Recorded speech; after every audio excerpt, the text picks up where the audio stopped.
Now, people are sometimes thrown by the use of the word trauma, and we can think of trauma as existing on a continuum, with at the far end of the continuum we have the most extreme forms of trauma, and we can call those the big T traumas. So the extreme forms of trauma include things like combat experiences, nearly being killed in car accidents, being a victim of a rape or a bashing or an attempted murder. Those kind of experiences where your life has been threatened, and or you've been severely injured, and or you've seen other people either lose their lives or be severely injured as well. And as I said, we can consider those to be the big T traumas.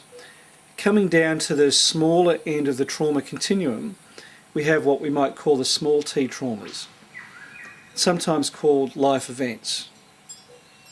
Now, distressing life events can be highly disturbing to people, particularly when they're young, especially when they're children or very little.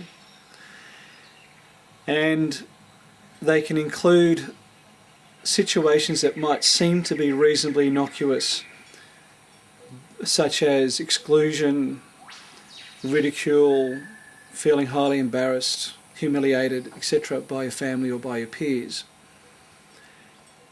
And then, I guess, away from the small end of the continuum, and maybe not at the extreme far end of the continuum, we have a whole range of different abuse experiences as well. So people that have been sexually abused or grew up in a family situation where they were physically or emotionally abused.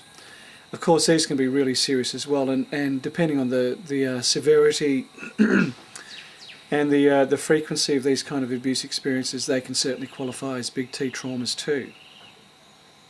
So I hope that you get the sense that trauma exists on a continuum of seriousness.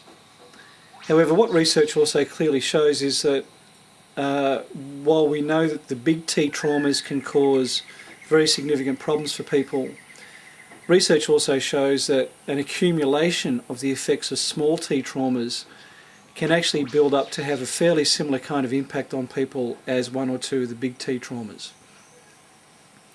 So if you're raised in a family where you were frequently humiliated or excluded or neglected, then there's a reasonable chance that if this is a common enough experience for you, there's an accumulative effect of the distress associated with those type of experiences.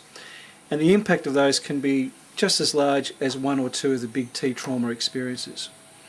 So even though adverse life events are referred to as small T traumas, it doesn't actually suggest that these are insignificant or not high impact experiences. They certainly can be, particularly when there's been a whole lot of them.